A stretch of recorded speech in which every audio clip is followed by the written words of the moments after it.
प्रभु में प्रिय भाइयों और बहनों, आज की रविवारी आराधना में आप सबों का हम स्वागत करते हैं। यह सच है कि आज हम कलीसिया या आराधनालय में एक साथ नहीं हैं, परंतु हम आत्मा में एक दूसरे के नज़दीक हैं और आज हर घर एक आराधनालय बना हुआ है और हम विश्वास करते हैं कि एक दिन फिर ऐसा आएगा जब हम सब यहाँ पर मिलकर इकट्ठा होकर प्रभु की आराधना एक साथ करेंगे।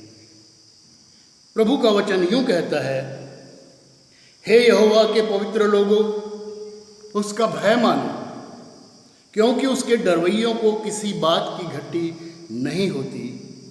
जवान सिंहों को तो घटी होती और वे भूखे भी रह जाते हैं, परंतु यहोवा के खोजियों को किसी भली वस्तु की घटी न होगी।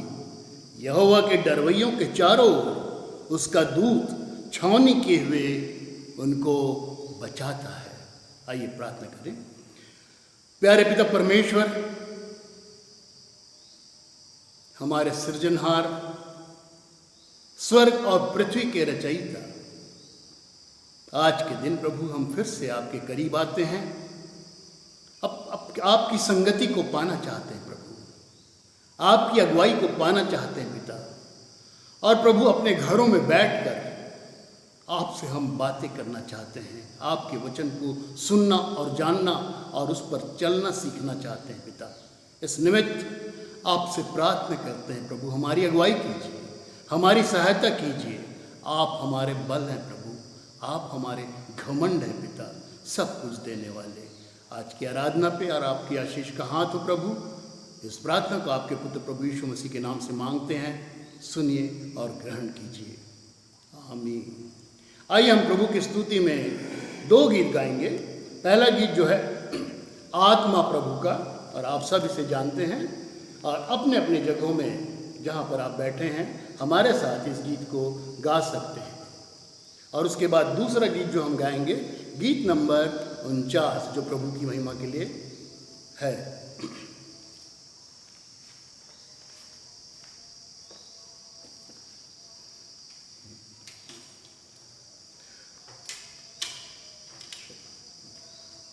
आत्मा प्रभु का प्रेमी, आत्मा प्रभु का, अभी तू आजा हमारे बीच में, अपनी आशीष दे। अभी तू आजा हमारे बीच में, अपनी आशीष दे। दलदल की कीच में से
नंबर 49 हमारे मसीही गीत संग्रह से। हे सारी पृथ्वी के लोगों, यहोवा का जय जयकार करो। हे सारी पृथ्वी के लोगों, यहोवा का जय जयकार करो। जय जयकार सा सन्मुख आओ, आनंद से उसकी आराधना करो। हे सारी पृथ्वी के लोगों, यहोवा का जय जयकार करो। निश्चय यहोवा परमेश्वर है, उसने हमको बनाया है। निश्चय यहोवा परमेश्वर है, उसने हमको बनाया है। हम उसके हैं, उसकी प्रजा, उसकी चराई की भेड़ें हैं, उसकी चराई की भेड़ें हैं। ये सारी पृथ्वी के लोगों, यहोवा का जय जयकार करो। उसके फाटकों से धन्यवाद, आंगनों में उसकी स्तुति करो। उसके फाटकों से धन्यवाद, आंगनों में उसकी स्तुति करो। उसका धन्यवाद करो, उसके नाम को धन्य कहो। उसके नाम को धन्य करो। हे सारी पृथ्वी के लोगों, यहोवा का जय जयकार करो। क्योंकि यहोवा भला है, उसकी करुणा सदा की है। क्योंकि यहोवा भला है, उसकी करुणा सदा की है। उसकी सच्चाई पीढ़ी से पीढ़ी तक बनी रहती है। पीढ़ी तक बनी रहती है। हे सारी पृथ्वी के लोगों, यहोवा का जय जयकार करो। जय जयकार सा सन्मुख आओ, आनंद से उसकी आराधना करो। हे सारी पृथ्वी के लोगों, यहोवा का जय जयकार करो। उत्तरवादी पाठ के रूप में आइए हम पढ़ लें भजन संहिता की पुस्तक, उसका 33वां अध्याय 1 से 15 तक। भजन संहिता 33वां अध्याय 1 से 15 तक। आइए हम एक साथ इसे पढ़ें। हे धर्मियों, यहोवा के कारण जय जयकार करो, क्योंकि धर्मी लोगों को स्तुति करना शोभा देता है। वीणा बजा बजाकर यहोवा का धन्यवाद करो। 10 तार वाली सारंगी बजा बजाकर उसका भजन गाओ। उसके लिए नया गीत गाओ, जय जयकार के साथ भली भांति बजाओ। क्योंकि यहोवा का वचन सीधा है और उसका सब काम सच्चाई से होता है। वह धर्म और न्याय से प्रीति रखता है। यहोवा की करुणा से पृथ्वी भरपूर है। आकाश मंडल यहोवा के वचन से और उसके सारे गण उसके मुंह की श्वास से बने हैं। वह समुद्र का जल ढेर के समान इकट्ठा करता, वह गहरे सागर को अपने भंडार में रखता है। सारी पृथ्वी के लोग यहोवा से डरें, जगत के सब निवासी उसका भय माने। क्योंकि जब उसने कहा तब हो गया, जब उसने आज्ञा दी तब वास्तव में वैसा ही हो गया। यहोवा जाति जाति की युक्ति को व्यर्थ कर देता है। वह देश देश के लोगों की कल्पनाओं को निष्फल करता है। यहोवा की युक्ति सर्वदा स्थिर रहेगी, उसके मन की कल्पनाएं पीढ़ी से पीढ़ी तक बनी रहेगी। क्या ही धन्य है वह जाति जिसका परमेश्वर यहोवा है, और वह समाज जिसे उसने अपने निज भाग होने के लिए चुन लिया हो। यहोवा स्वर्ग से दृष्टि करता है, वह सब मनुष्यों को निहारता है। अपने निवास के स्थान से वह पृथ्वी के सब रहने वालों को देखता है, वही जो उन सबों के हृदय को गढ़ता और उनके सब कामों का विचार करता है। आइए हम विश्वास वचन दोहराएं और उसके बाद प्रभु की प्रार्थना में भी हम सम्मिलित होंगे।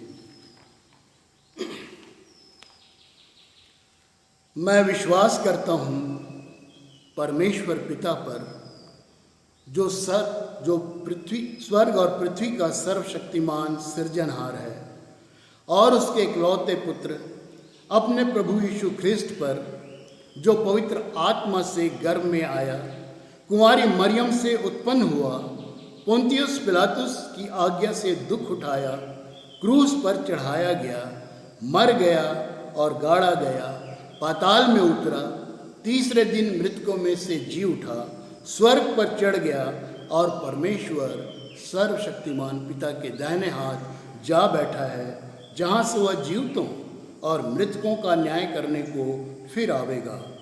मैं विश्वास करता हूँ पवित्र आत्मा पर, एक ही पवित्र क्रिस्टियानी कलीसिया पर, पवित्रों की संगति, पापों की क्षमा और देह के जी उठने पर और अनंत जीवन पर। आमीन। आइए हम प्रार्थना करें प्रभु की प्रार्थना। हे हमारे पिता, तू जो स्वर्ग में है, तेरा नाम पवित्र माना जाए, तेरा राज्य आवे, तेरी इच्छा जैसे स्वर्ग में पूरी होती है वैसे पृथ्वी पर भी हो। हमारे दिन भर की रोटी आज हमें दे, और जैसे हमने अपने अपराधियों को क्षमा किया है वैसे ही हमारे अपराधों को क्षमा कर, और हमें परीक्षा में न ला बल्कि बुराई से बचा, क्योंकि राज्य, पराक्रम और महिमा सदा तेरी है। आमीन।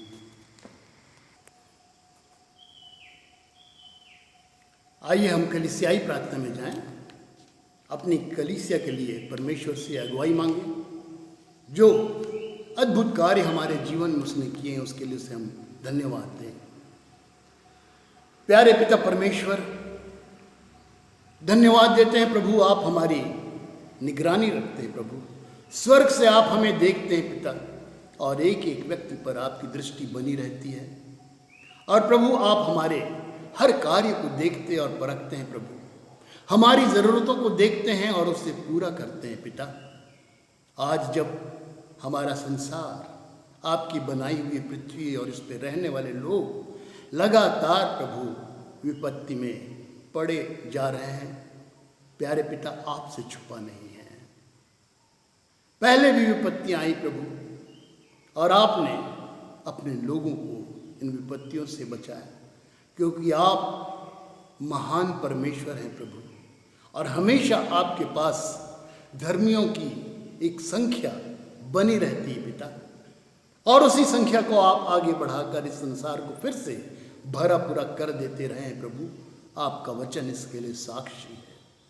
परंतु पिता इस बार बहुत सारी परेशानियां, बीमारियां एक साथ आ गई प्रभु। आप जानते हैं प्रभु, और हम भी जानते हैं, कोरोना का वो वायरस जो इस संसार को अभी चिंता में डाले हुए प्रभु, हम मसीहियों को भी प्रभु चिंता में डाले हुए, अपने विश्वासी भाइयों के लिए हम चिंतित हैं पिता, जो ऐसी जगहों में रह रहे हैं जहाँ पर प्रभु इस वायरस का प्रकोप है।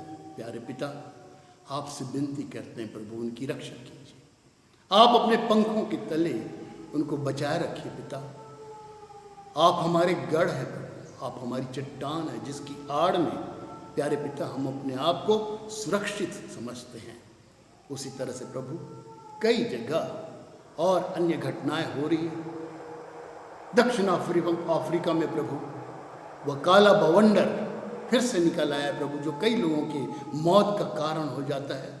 और सच में प्रभु उस सूर्य को भी ये ढकने का प्रयास करता है पिता, जिसे आपने सारी दुनिया को मुफ्त में दिया हुआ है। प्यारे पिता, हम जानते हैं आपकी आज्ञा को मानना पिता प्रकृति को भी पड़ता है प्रभु। और हमने देखा है प्यारे पिता कि आपके पुत्र ने इसे संभव कर दिखाया है। और इसी निमित्त इस वायरस के लिए और इस दूसरी और तीसरी आपदाओं के लिए भी हम आपसे प्रार्थना करते हैं प्रभु कि इन सबों से हमें छुड़ाइए, हमें बचाइए पिता। विशेष प्रार्थना करते हैं अपनी कलीसिया के बीमारों के लिए प्रभु, बहन एस्तर सिंह के लिए प्रभु, बहन ज्योति राज डेनियल के लिए प्रभु, बहन विश्वास के लिए पिता जो अभी बीमार हैं प्यारे प्रभु, उनके संग होइए और उन्हें प्रभु चंगाई दीजिए पिता, उनकी देखभाल कीजिए। इस संकट की घड़ी में जब हमारा आना जाना भी निषिद्ध है प्रभु, प्रतिबंधित है पिता, हमारा आसरा सिर्फ और सिर्फ आप हैं प्रभु। इन सबों को देखिए पिता और इनके साथ रहिए प्रभु। यह समय प्रभु जो हमें मिला है, जिसे हम लॉकडाउन के नाम से जानते हैं प्यारे पिता, हम ये जानते हैं कि यह आपकी आशीष के कारण हमें एक ऐसा अवसर मिला है कि हम प्रभु आपके वचनों में जा सकते हैं, घुस सकते हैं, उसे पढ़कर प्रभु उसके अर्थों को समझ सकते हैं। जिस तरह से प्रभु इज़हाक संध्या के समय में आपका ध्यान करके वापस आ रहा था प्यारे पिता, अभी कई दिन हमारी ज़िंदगी में आपने दे दिया है कि हम अपने घरों में बैठकर आपका ध्यान करें, आपके लिए मनन करें, आपसे बातें करें, अपने रिश्तों को, अपने आत्मिक रिश्तों को आपसे जोड़े प्रभु और आपसे अगुवाई लें। इस बात को हम में से प्रत्येक जान ले पिता कि यह अवसर बार बार मनुष्य की ज़िंदगी में नहीं आता।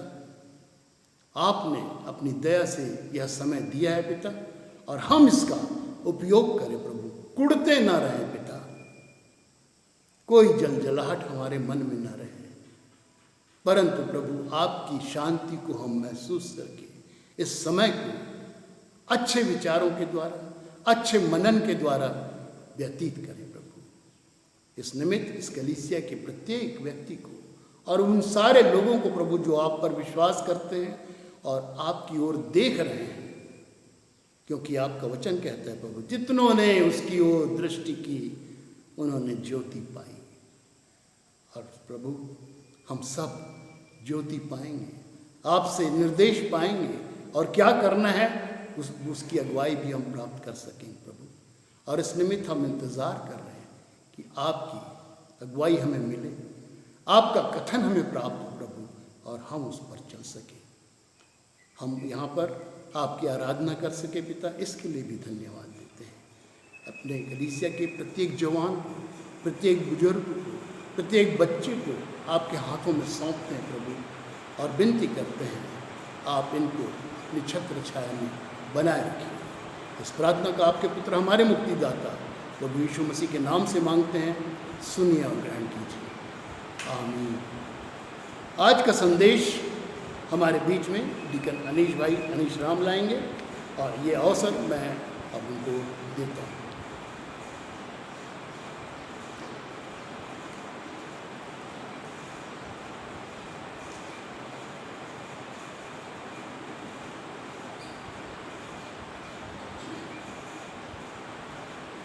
हालेलुया। प्रभु यीशु मसीह के जीवित और पवित्र नाम में आप सबों को नमस्कार मिले, क्योंकि सचमुच में परमेश्वर अनुग्रहकारी है और दयालु है और हम सब परमेश्वर के अनुग्रह को, परमेश्वर की दया को, उसकी करुणा को हम प्रतिदिन हम अपने जीवनों में देख रहे हैं और सारी बातों के लिए हम परमेश्वर का हृदय से धन्यवाद देते हैं।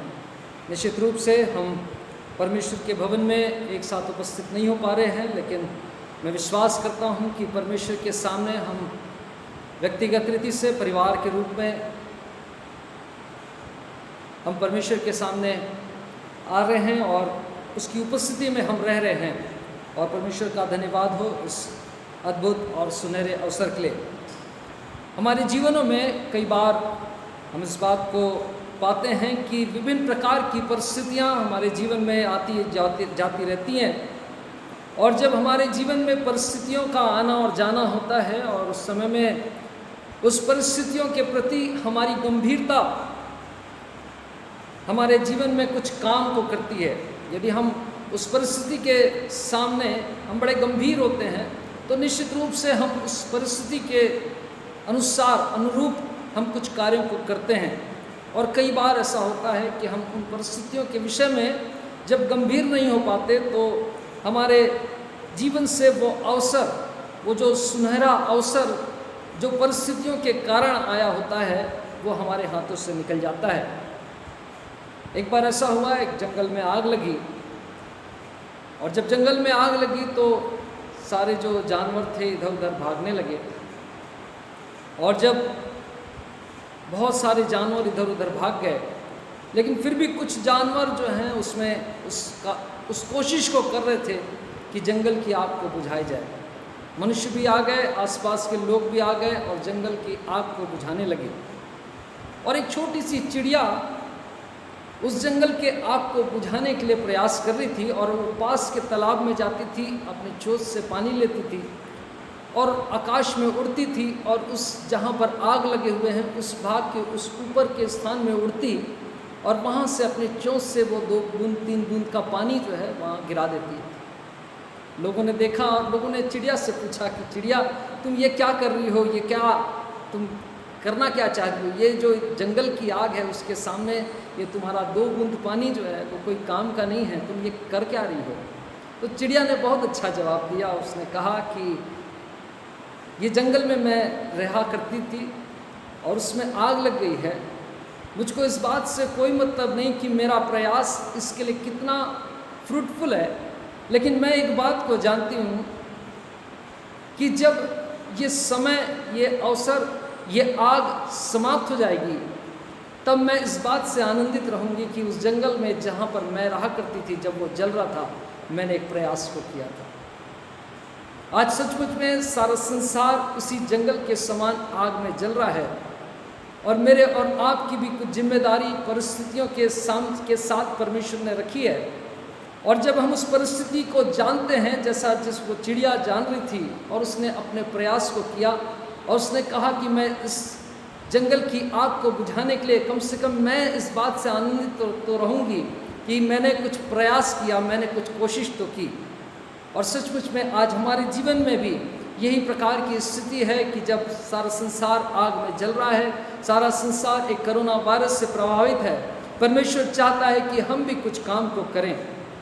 मुझको एक वचन परमेश्वर के वचन में से बहुत ही उत्तम वचन लगता है, एस्तर की किताब उसका 4वां अध्याय और उसका 13वां वचन।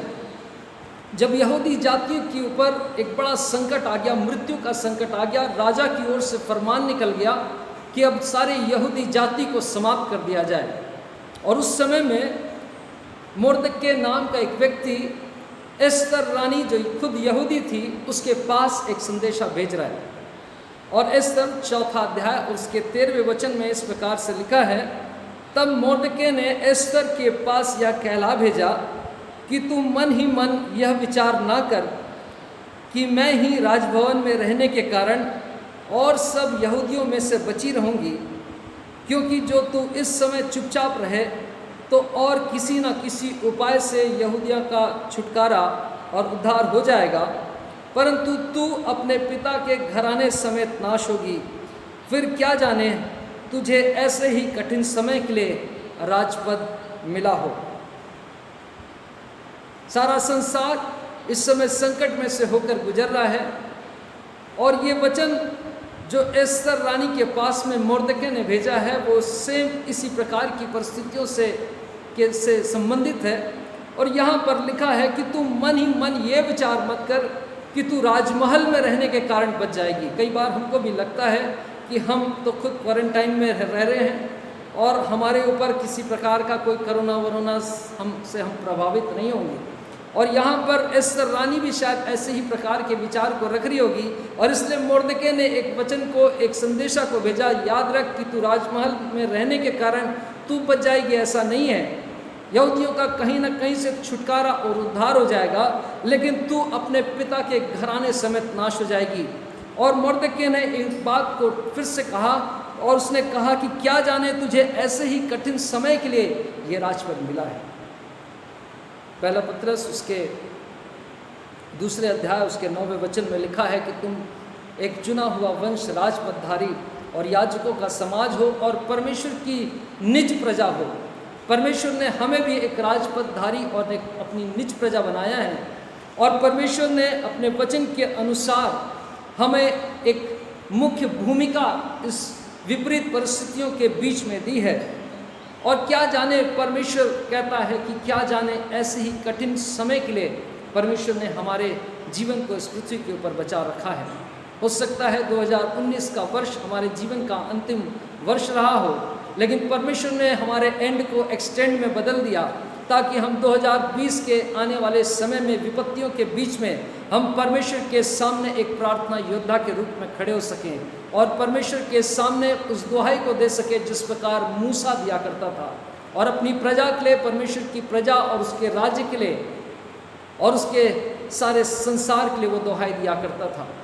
सो परमेश्वर इस वचन के द्वारा हमारे जीवन में इस काम को, इस आज्ञा को दे रहा है कि हम इस बात से निश्चिंत ना रहे और इस अवसर को जो परमेश्वर ने हमारे जीवन में ठहराया है, हम इस बात को जानकर उसके अनुसार से हम कार्यों को कर सकें। आज सारा संसार एक ऐसे शत्रु से हार रहा है जो दिखाई तक नहीं देता। वो इतना छोटा है, इतना छोटा है कि उसको साधारण आंखों से देखा भी नहीं जा सकता, और एक इतने छोटे शत्रु से पूरा संसार हारा हुआ है। और हम इस बात को पाते हैं परमेश्वर के वचन में, जब राजा सुलेमान ने परमेश्वर के मंदिर को, उसके भवन को बना दिया, उसके बाद परमेश्वर से उसने एक प्रार्थना की, और वो प्रार्थना आज के संदर्भ में काफ़ी मिलती जुलती दिखाई पड़ती है।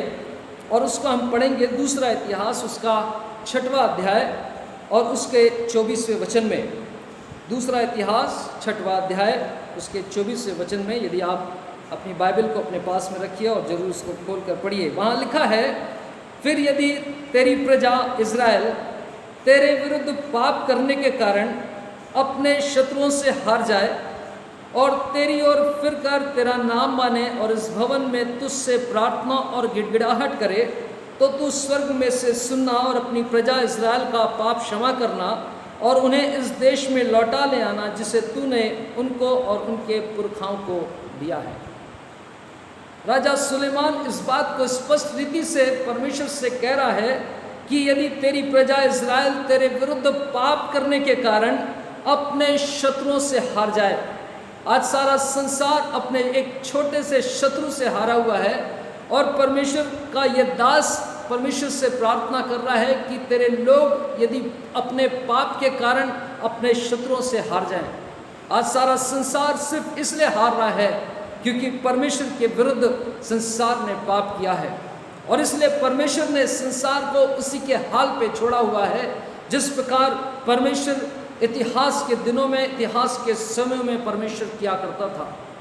परमेश्वर के वचन में से हम इस बात को हम देख सकते हैं कि इजरायलियों का यदि आप इतिहास को देखेंगे तो वहाँ इसी प्रकार की घटनाएं बारंबार होती हुई प्रकट होती है, और इसीलिए राजा सुलेमान इस बात की प्रार्थना को कर रहा है कि यदि इज़राइल तेरे विरुद्ध पाप करने के कारण अपने शत्रुओं से हार जाए। परमेश्वर के वचन में न्यायियों की किताब उसका 3 अध्याय और उसके 7वें वचन से यदि हम पढ़ें तो वहाँ पर इसी प्रकार की घटनाओं को हम पढ़ते हैं। वहाँ लिखा है कि इस प्रकार, न्यायियों 3 अध्याय उसका 7वां वचन, इस प्रकार इज़राइलियों ने यहोवा की दृष्टि में बुरा किया और अपने परमेश्वर यहोवा को भूलकर बाल देवताओं और अशेरा नाम देवियों की उपासना करने लगे। तब यहोवा का क्रोध इस्राएलियों पर भड़का और उसने उनको अरमन हरैम के राजा के अधीन कर दिया। सो इजरायली 8 वर्ष तक उसके अधीनता में रहे। तब इजरायलियों ने यहोवा की दुहाई दी और फिर आगे लिखा है कि उसने उनको छुड़ाया। यहाँ लिखा है कि तब इजरायलियों ने परमेश्वर की दृष्टि में बुरा किया और परमेश्वर ने उनको शत्रुओं के अधीन कर दिया। फिर एक वचन को यदि उसी न्यायियों 3 अध्याय के 12वें वचन को पढ़ेंगे, वहाँ पर लिखा है, तब इस्राएलियों ने फिर यहोवा की दृष्टि में बुरा किया और यहोवा ने मोआब के राजा एग्लोन को इज़राइल पर प्रबल किया, क्योंकि उन्होंने यहोवा की दृष्टि में बुरा किया था। 14वें वचन में, तब इज़राइली 18 वर्ष तक मोआब के राजा के अधीनता में रहे। फिर इज़राइलियों ने यहोवा की दुहाई दी और उसने उनको एक छुड़ाने वाला ठहराया। परमेश्वर का वचन कहता है कि यहोवा की दृष्टि में परमेश्वर की प्रजा ने बुरा किया और परमेश्वर ने उनको उनके शत्रुओं के अधीन कर दिया। फिर एक वचन न्यायों उसका 4वां अध्याय उसके पहले वचन में पढ़ेंगे। वहाँ पर फिर से लिखा है, जब एहूद मर गया तब इज़राइलियों ने फिर यहोवा की दृष्टि में बुरा किया। और फिर परमेश्वर के वचन में लिखा है कि फिर परमेश्वर ने उनको उनके शत्रुओं के अधीन कर दिया। आज पूरा संसार एक शत्रु के अधीनता में अपने जीवन को जी रहा है।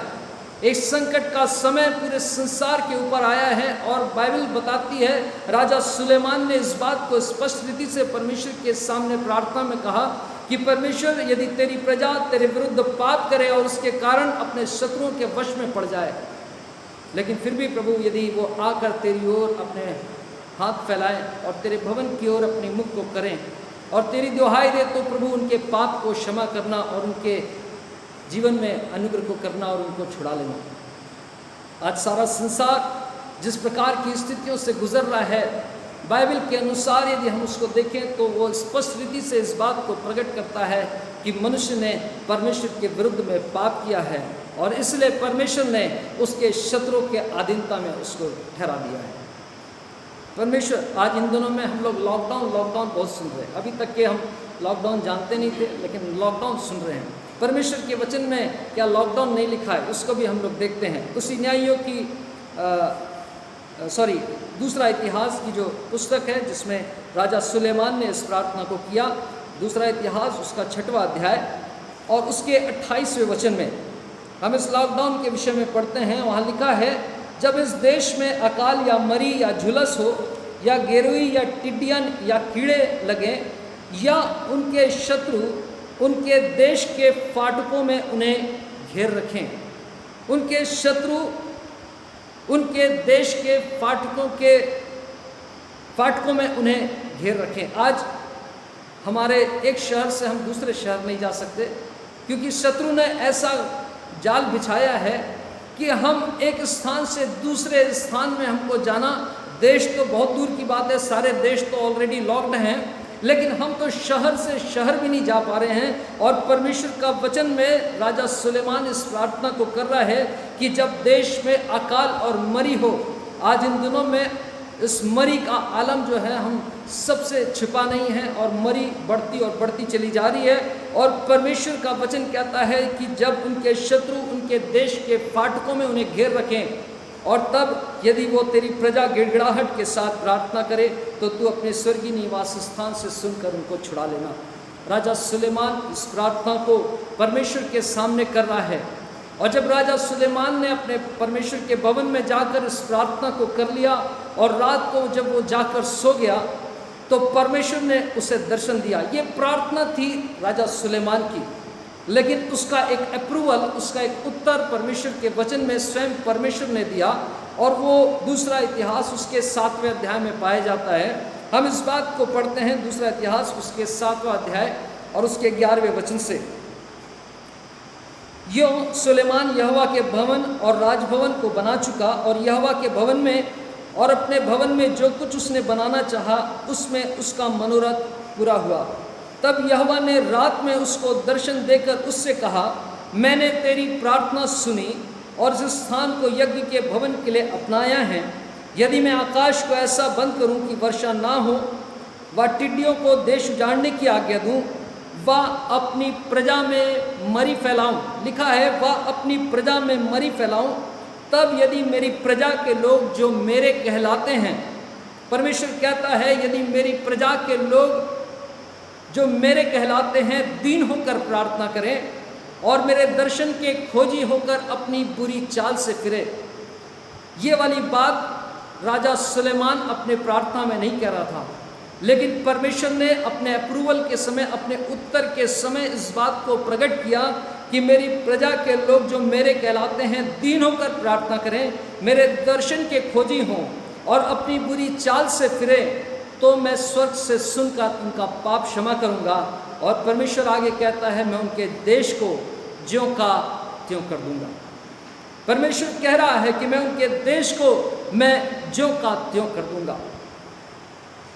परमेश्वर के वचन के अनुसार हम इस बात को होता हुआ देख रहे हैं अपने जीवन में कि किस प्रकार से परमेश्वर के लोग, परमेश्वर की पूरी सृष्टि एक शत्रु की अधीनता में अपने जीवन को जी रही है। एक ऐसे संकट में जो मृत्यु का संकट है, एक ऐसा संकट जो बहुत ही खतरनाक और बड़ा भयानक है, और पूरा संसार जो है इस संकट से, इस मृत्यु के संकट से अस्त व्यस्त हो चुका है। और गजब की बात यह है कि यदि आप कोरोना वायरस के प्रभावित देशों की आप सूची को देखेंगे तो आप पाएंगे कि जितने क्रिश्चियन देश हैं वही सबसे ज़्यादा प्रभावित हैं। जितने क्रिश्चियन देश हैं, टॉप से आप देखते जाइए, सुपर पावर से, मैं नाम नहीं लेना चाहता क्योंकि हम ये वीडियो वाला मामला है थोड़ा सा, लेकिन यदि आप पूरे देशों का आकलन करेंगे तो सबसे ज़्यादा यदि कहीं मरी हुई है, सबसे ज़्यादा कहीं लोग ज़्यादा इन्फेक्टेड हुए हैं, वो देश हैं जो क्रिश्चियन देश कहलाते हैं।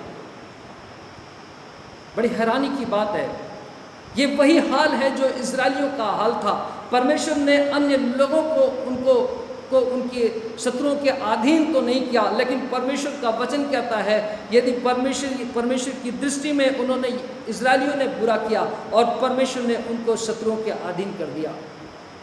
आज जिन देशों की सूची यदि आप देखेंगे, उन देशों में हम पाते हैं कि वो वही देश हैं जो हमेशा परमेश्वर के विरुद्ध में, हालांकि परमेश्वर की व्यवस्था के मानने वाले देश कहलाते हैं, लेकिन परमेश्वर की व्यवस्था का उल्लंघन, परमेश्वर की व्यवस्था के विरुद्ध ही उन्होंने अपने कामों को किया है। यदि 666 का, यदि उस शैतानवाद का यदि आरंभ कहीं हुआ है तो उसी देश से हुआ है।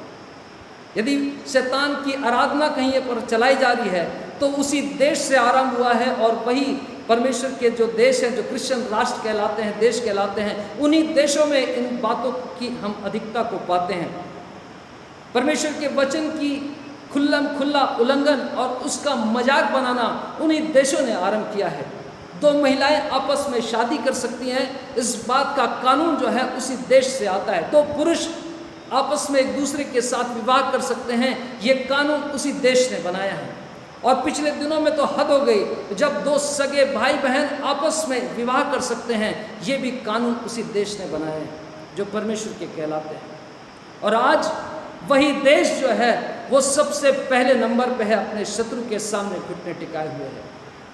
आज परमेश्वर इस बात को बता रहा है, जो परमेश्वर का वचन है इस बात को प्रकट कर रहा है कि यदि तेरी प्रजा इस्राएल तेरे विरुद्ध पाप करने के कारण अपने शत्रुओं के वश में पड़ जाए।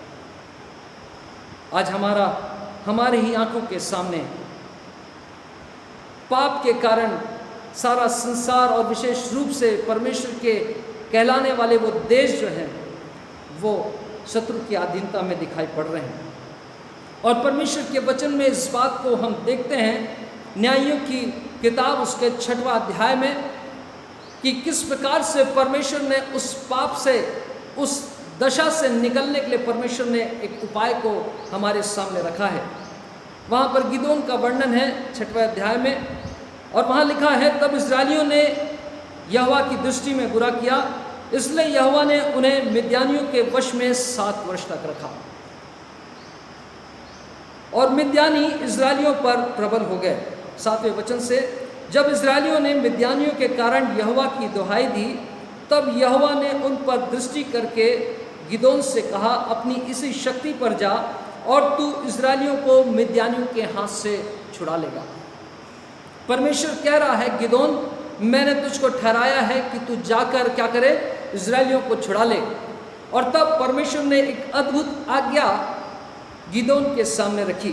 25वें वचन से वहाँ लिखा है, फिर उसी रात को यहोवा ने गिदोन से कहा, अपने पिता का जवान बैल अर्थात दूसरा 7 वर्ष का बैल ले और उस बाल की जो वेदी तेरे पिता की है उसे गिरा दे, और जो अशेरा देवी उसके पास है उससे काट डाल। परमेश्वर अपने वचन के अनुसार जो दूसरा इतिहास उसके 7वां अध्याय में हमने पढ़ा है कि वो यदि मेरी प्रजा अपने बुरे चाल से फिरे तो मैं उनकी प्रार्थना, उनकी दुहाई को स्वर्ग में से सुनकर उनके पाप को क्षमा करूंगा और उनके देश को मैं ज्यों का त्यों कर दूंगा। इजरायलियों की एक बड़ी दुर्दशा वहाँ पर हम देखते हैं जब मिद्यानी इजरायलियों के ऊपर इतने अधिक प्रबल हो चुके थे और इजरायली जो जो जो जाति है वो छुपी हुई उस स्थान पर बैठी थी और किसी रीति से अपने जीवन को इस पृथ्वी के ऊपर चला लेने के जुगाड़ में लगी हुई थी। गिदोन गेहूं के खेत में उस बालियों में से कुछ बुन रहा था ताकि उनको खाने को मिले, लेकिन तब परमेश्वर ने उससे कहा कि अपने पिता के उस अशेरा और बाल देवी देवताओं को तू क्या कर, काट डाल। परमेश्वर यहाँ पर फिर से कह रहा है कि यदि मेरी प्रजा के लोग अपनी बुरी चाल चलन से फिर जाएं तो मैं उनके देश को ज्यों का त्यों कर दूंगा। और परमेश्वर यहाँ पर गिदोन से इसी बात को कह रहा है कि अपने बुरी चाल को तुम सुधारो और मैं तुम्हारे देश को ज्यों का त्यों कर दूंगा। और आगे के वचन में आप पढ़ेंगे कि गिदोन ने जो डरता था उसने रात को जाकर उस अशेरा और बाल देवी देवताओं के जो ऊंचे स्थान थे उसने काट दिया। और परमेश्वर का वचन कहता है परमेश्वर ने उस युद्ध में बिना लड़े इजरायलियों को जयवंत कर दिया। हालेलुया। परमेश्वर के पास में उपाय है। इस पृथ्वी के ऊपर चाहे किसी भी प्रकार की दशा और अवस्था को आप देख रहे हैं, परमेश्वर के पास में उपाय है। और परमेश्वर ने कहा है कि यदि मेरी प्रजा के लोग अपनी बुराई से, अपनी बुरी चाल से फिरें तो मैं स्वर्ग से सुनकर उनके पाप को क्षमा करूंगा और उनके देश को ज्यों का त्यों कर दूंगा।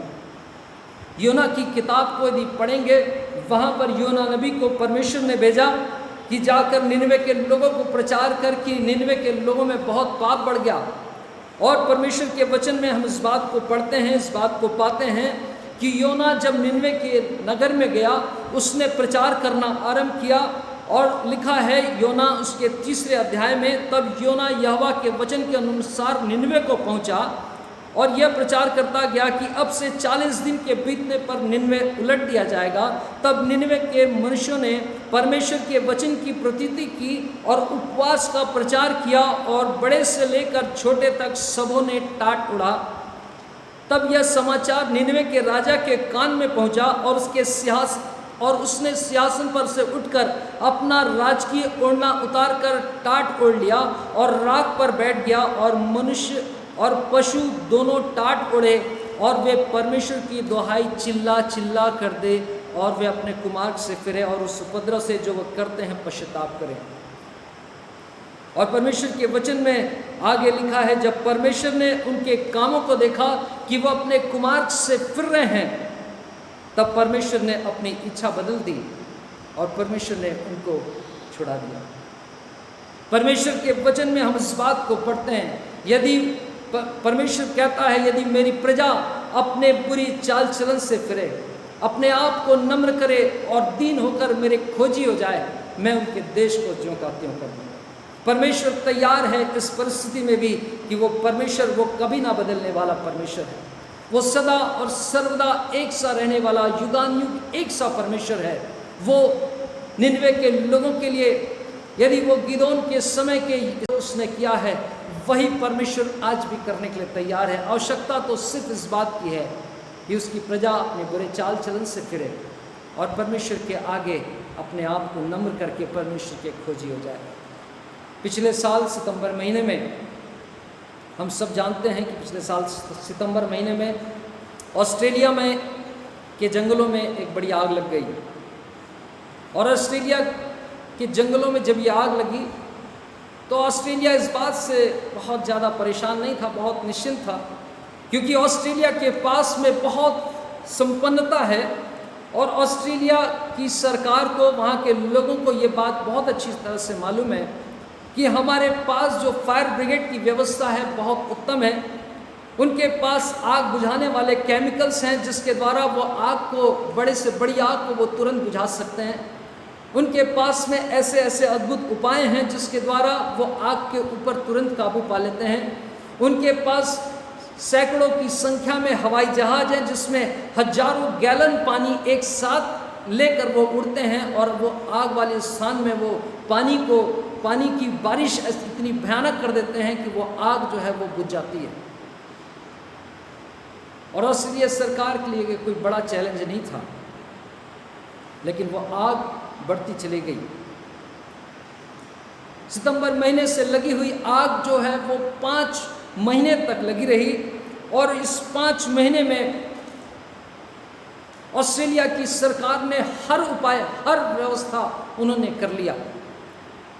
सैकड़ों प्लेन, हवाई जहाज, हजारों गैलन पानी लेकर उस स्थान पर बरसा दिए, और सब कुछ उन्होंने जो जो वो कर सकते थे कर दिया, लेकिन वो आग बुझने का नाम नहीं लेती, बल्कि और भड़कती चली जा रही थी।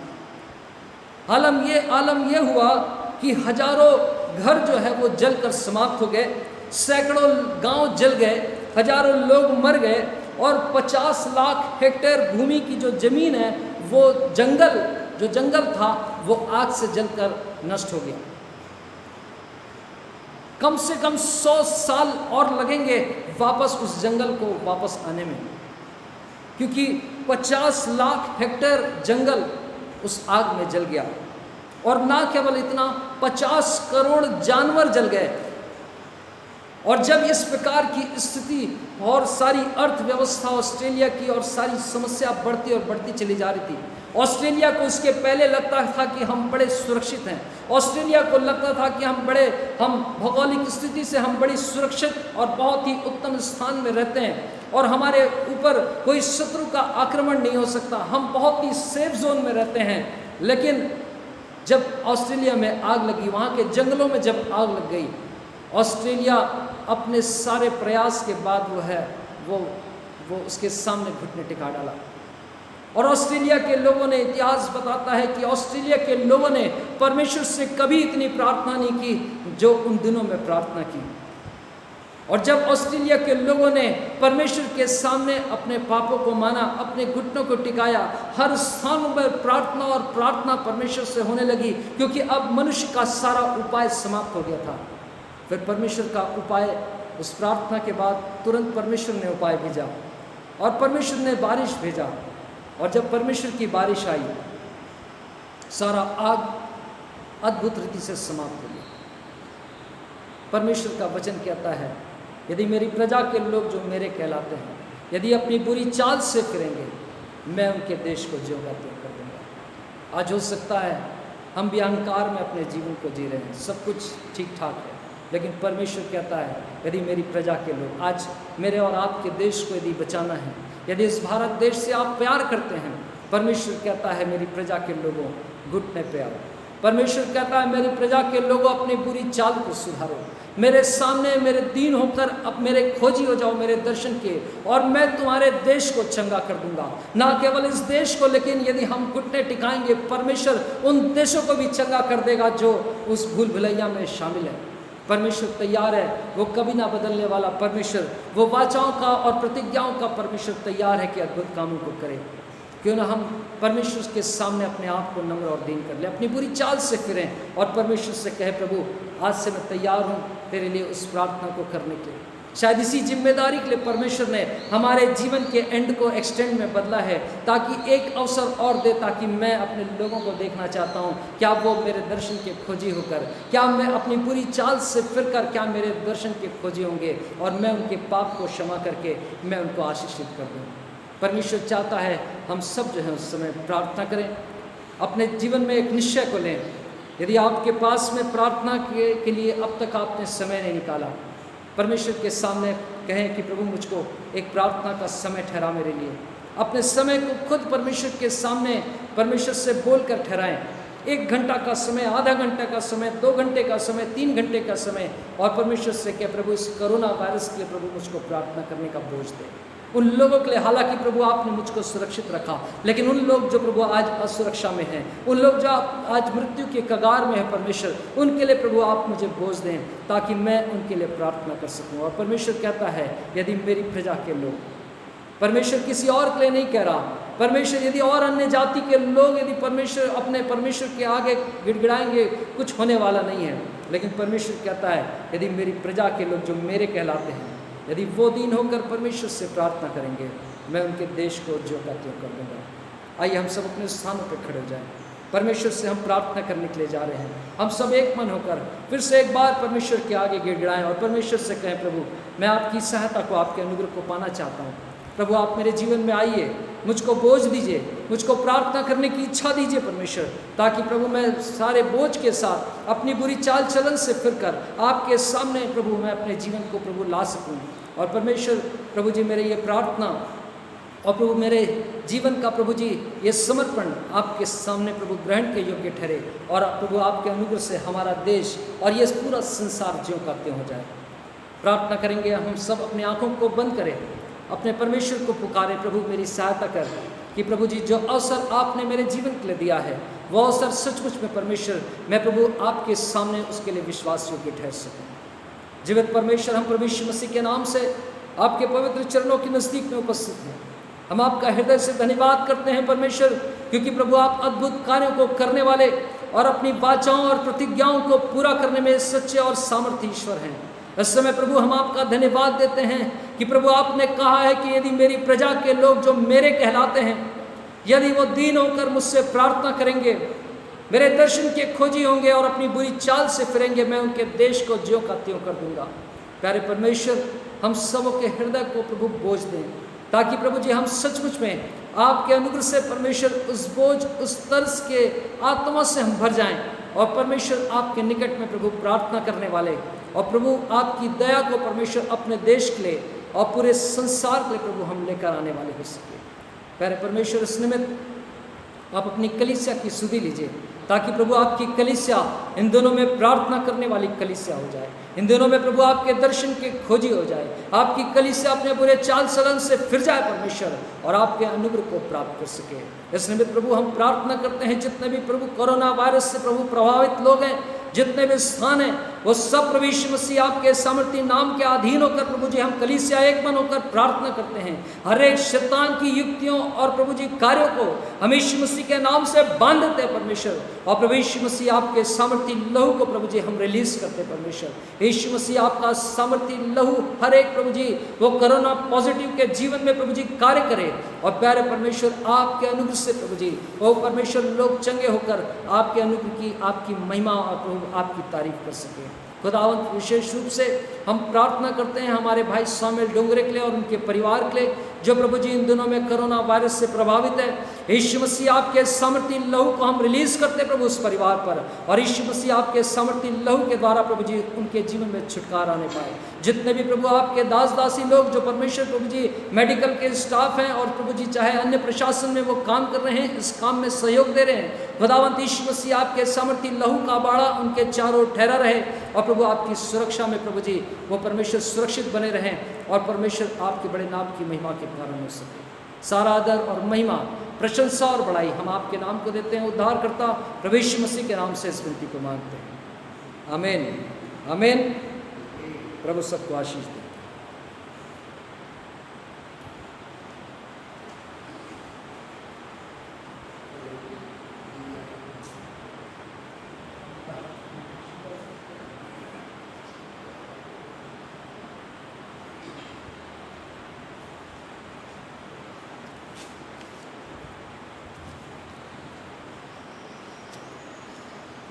आज के इस सुंदर संदेश के लिए मैं डीकन अनीश राम को धन्यवाद देता हूँ। परमेश्वर ने आपके एंड को एक्सटेंड किया है, और सचमुच में जब संसार में लाखों लोग इस वायरस से ग्रसित हैं, लाखों लोग मर रहे हैं, परंतु हम सब परमेश्वर की दया से बचे हुए हैं, और इसीलिए हम कहते हैं हमारे एंड को उसने एक्सटेंड किया है।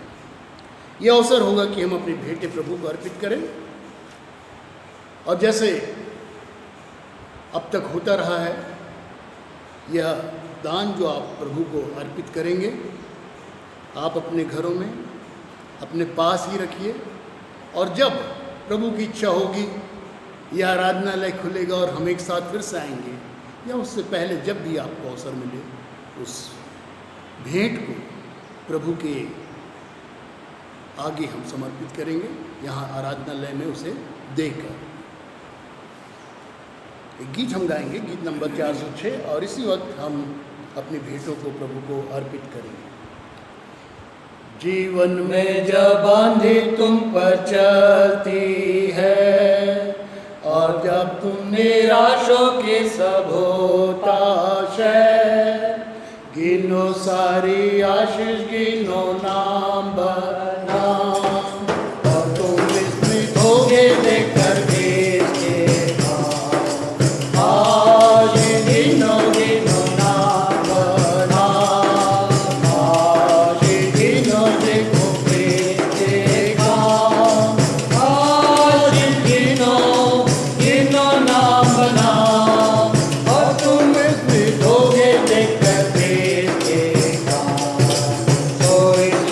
स्मरण रखो हर समय, भारत तुम नहाना ईश्वर पर है, सर्वाशीषे गिनो दुर्गने दरबार, यात्रा भर वे देते हैं सहारा। आज गिनो गिनो नाम बनाम, आज गिनो देखो देश के काम। आज गिनो गिनो नाम बनाम, और तुम विस्मित होगे देखकर देश के काम। इस भेंट के लिए डीकन भाई अनिश राम प्रार्थना करेंगे, और उसके बाद उन्हीं की अंतिम आशीष से आज की आराधना को हम समाप्त करेंगे। आइए हम सब अपने आंखों को बंद करें और परमेश्वर के सामने अपने सिरों को झुकाएं। जीवित परमेश्वर, हम प्रभु यीशु मसीह के नाम से आपके पवित्र चरणों के नज़दीक में उपस्थित हैं। हम आपका हृदय से धन्यवाद करते हैं परमेश्वर, क्योंकि आप भले परमेश्वर हैं। आपने प्रभु जी अब तक हमारे जीवनों को संभाला और आशीष दिया। अपने अनुग्रह की दृष्टि और प्रभु अपनी दया का हाथ प्रभु आपने हमारे जीवनों के ऊपर बना कर रखा। हम आपका हृदय से धन्यवाद करते हैं परमेश्वर, आपके अद्भुत प्रेम के लिए। और इस समय हम सब प्रभु अपने सिरों को आपके समक्ष झुकाते हैं प्रभु जी, और अपने जीवनों को प्रभु फिर से एक बार आपकी अधीनता में लेकर आते हैं। खुदावंद परमेश्वर, आपके बड़े नाम को हम धन्य कहते हैं, आपकी दया और अनुग्रह के लिए। इस समय परमेश्वर एवं हम सब ने अपने अपने प्रभु जी छोटी भेंटों को प्रभु आपके समक्ष प्रभु हम लेकर आए हैं।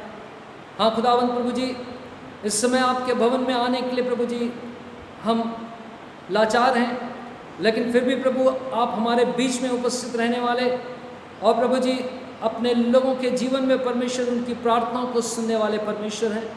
प्रभु जी चाहे हम जहाँ कहीं भी हैं प्रभु, आप हमारी प्रार्थनाओं को सुन रहे हैं। हम आपका हृदय से धन्यवाद देते हैं। और इससे पहले कि प्रभु जी इन भेंटों को हम आपके चरणों की अधीनता में आपके सामने प्रभु समर्पित करें, हम सब अपने अपने जीवनों का समर्पण करते हैं और आपसे प्रार्थना करते हैं प्रभु जी हमारे जीवनों को अपने अनुग्रह से अपने राज्य के लिए ग्रहण करें। और प्रभु हमारी ये छोटी भेंटें भी परमेश्वर आपके निकट में सुखदायक सुगंध ठहरे, और प्यारे परमेश्वर हम सबको बड़ी आशीष मिले, जिन्होंने प्रभु जी आपकी आज्ञा और प्रभु जी आपके वचनों का प्रभु पालन किया और अपनी प्रभु जी दशमांश की भेंटों को प्रभु आपके निकट में लेकर आए हैं। प्रभु हमारी प्रार्थना है यीशु मसीह के नाम से प्रभु बड़ी आशीष उनके जीवन में होने पाए, और आपकी प्रतिज्ञा के वचन यीशु मसीह के नाम से उनके जीवन में पूरे हो जाए। प्यारे परमेश्वर हम प्रार्थना करते हैं प्रभु जी उन लोगों के लिए जिन्होंने परमेश्वर प्रभु जी अपने प्रभु विशेष भेंट को देखकर प्रभु जी अपने हृदय के प्रभु धन्यवाद को प्रभु आपके सामने लाया है। प्रभु हमारी आपसे विनती है यीशु मसीह के नाम से प्रभु जी, वो प्रभु जी आपके दास दासियों के जीवन में जो प्रभु आपने उपकार किए हैं परमेश्वर, प्रभु जी उनका बदला परमेश्वर प्रभु जी और भी उनके जीवन में और भी आने पाए परमेश्वर, और प्रभु जी उनका धन्यवाद हृदय परमेश्वर आपके निकट में ग्रहण के योग्य ठहरे।